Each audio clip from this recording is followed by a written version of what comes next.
You want to hear what both G.O.A.T and Goose by Polyphia sound like in major instead of minor? Watch this video. This video will be broken up into three kind of main sections. The first one is G.O.A.T, the second one is Goose, and then the third one is practical application of this stuff into your own playing and why you might want to use this as a technique in either practice, composition, or just philosophy in general. Timestamps are below and tabs will be provided. So here's G.O.A.T.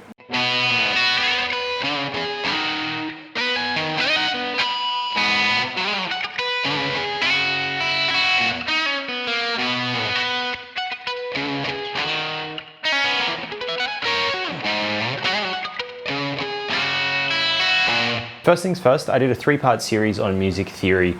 If you don't understand what I consider to be the most essential parts of music theory, a lot of this video might go over the top of your head. If you get lost at any point in this video, just go and watch those videos and that should make it make sense, okay? It's just time, it's pretty simple stuff, but you can get lost if you don't know. And you get the advantage of knowing your essential music theory that is applicable to all areas of your playing forever. Everything that we discuss in music theory is built from the major scale. So the major scale consists of scale degrees 1, 2, 3, 4, 5, 6, and 7. Pretty straightforward. And this is where we need to base all our information off. So everything that we discuss today will be in relation to those intervals. Once again, if you're already lost, go and watch those theory videos and then come back here. To create a minor scale out of a major scale, we have to flatten the third, the sixth, and the seventh degree of those scales, and then we get ourselves a minor key. G.O.A.T is played in what's called harmonic minor. So natural minor sounds like this. Harmonic minor sounds like this. The difference between those two is the harmonic minor has a raised seventh. So to take a scale from major to harmonic minor, we only flatten the third and the sixth. The seventh stays there, right? But that gives us this interval, which gives it a really exotic sound. Just think about it as a little bit more spice to add into your compositions. Yngwie Malmsteen uses harmonic minor all day, every day. Most people use natural minor. If they want an exotic feel, they sharpen that seventh and it gives it that minor third interval between the sixth and the seventh, which gives it the exotic feel. And then the application to make something from a minor to a major, we just need to raise those notes that aren't already there. When we're looking at G.O.A.T, we've already got the flattened third and the flattened sixth. The harmonic minor takes care of the flattened seventh, so we need to raise the third and the sixth note, and then we're in major. The notes in B harmonic minor are B, C sharp, D, E, F sharp, G, A sharp, and B. Of course, I've said it like 6 times now. We need to raise the third and the sixth. So that becomes the D needs to move to a D sharp and the G needs to move to a G sharp, and then we're there. Now this brought up some challenges because Polyphia love to use harmonics. So if we've got a G harmonic, we need to find a G sharp harmonic. If we've got a D harmonic, we need to find a D sharp harmonic. Now, the problem with that is the harmonics are kind of set on a guitar. You can, of course, change them by changing the tuning or changing the fret in relation to that. But this is Polyphia. We're moving quite quickly and we've got to be very accurate. So it's much easier if we can find a natural harmonic.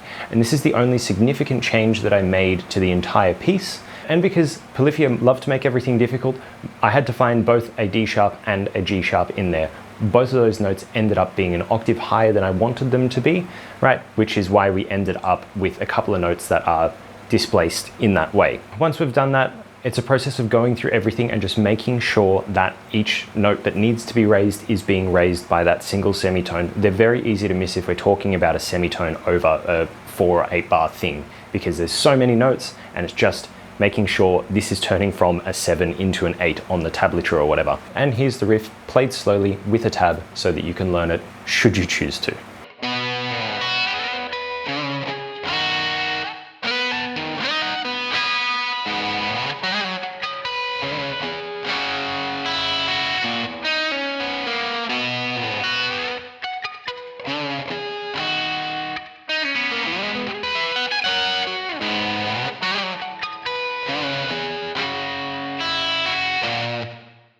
Now let's look at Goose.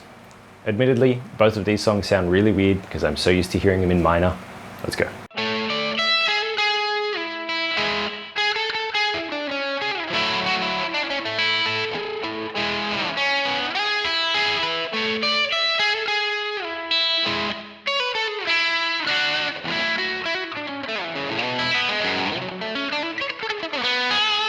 Okay, Goose is in A natural minor, same process.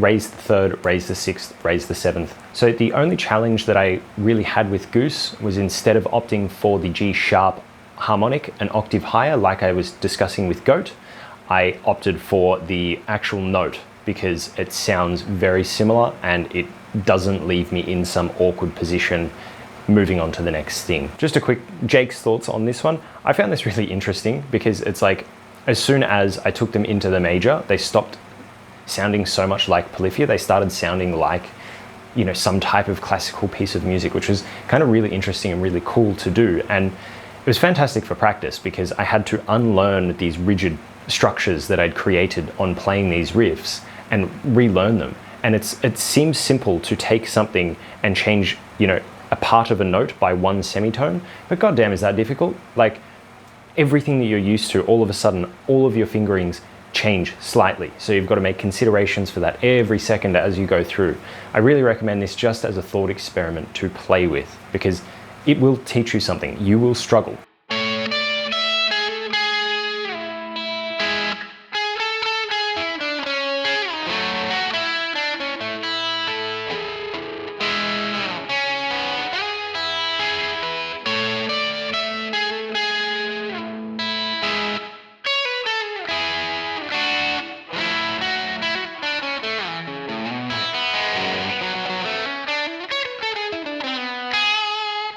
Now, why is this important? Why is this something you should try? Why is this something that you should even be listening to? Because you have to think to do this. This forces you from an unconscious practice of guitar into a very conscious one. Okay, what is the third note in the scale? I've got to make sure that that is different to every single time I'm used to playing it. It forces you to learn different patterns to do essentially the same thing. And you have to be really critical about what's going on underneath your fingers, because it's so easy to make a mistake thinking, yes, I've converted this successfully to major. That note sounds a bit funny, or like, whatever, I don't understand what's happening there. It must just be because it's in major. But no, you've actually made a mistake. You really need to consciously process this stuff and make sure everything is accurate. And it's hard to do. This has so many knock-on effects into every other area. Say we're playing with someone else. You know, I've had it multiple times in my life where people have been like, oh, do you know this song? I'm like, no, I don't know that song. I'll have to take me a week to learn it, you know? And then all of a sudden the jam doesn't work because the drummer doesn't know any music that I know, and I don't know any music that the drummer knows. So, you know, we're better off having this flexibility, being able to go, okay, I can kind of loosely play something like that because I'm flexible. I'm not stuck in only learning the tabs that I've learned. I'm free to kind of do whatever I want, and the tabs that I've learned are stuff that allows me to play the real specific stuff that I want to learn and nail. It frees up your technique. All these things that you're learning that are hyper-specific, that aren't used in any other context, are relatively useless other than to just practice them. You think about it, if you can play it in major, minor, Dorian, and something else, right, then all of a sudden you can apply that technique to pretty much anything you come across. And it becomes a thing of like, how can I put this into the music rather than what do I play here? It's, you have fun with these, you know, 10 different ideas, and then you start inserting them in different ways or meshing them together and doing your own creative thing on what you already know, and having fun with it and creating new stuff and tweaking people's ears because no one's ever heard those combinations before. Or it's just a thing, another way to break you out of the frames of rigidity that slow a lot of people down. And finally, it gives you more tools to write with. Let's say you've got a somewhat okay melody that's in major. If you want to double the length of that and make it way more interesting, you play it once in major and then you repeat it, but in minor, like this. Now, when you do that, it creates so much more interest in your music because you're exploring very similar themes in totally different ways. And in doing that, you're creating new ground that sounds interesting, that sounds cool, that is fun to explore. You can apply this thought to just single moments inside a riff. You know, instead of being stuck going from, let's say, C major to A minor to G to E minor, right? We start going C major to A major to G minor to E minor, right? It sounds different and it's cool because we're just extracting this idea of changing one note here or there to minor and making something more creative and more full. And at the end of the day, it comes down to your ear. You shouldn't be stuck playing something only in major just because that's what you're told to do. You should be able to have freedom to make it whatever you want it to be. So I hope you enjoyed that.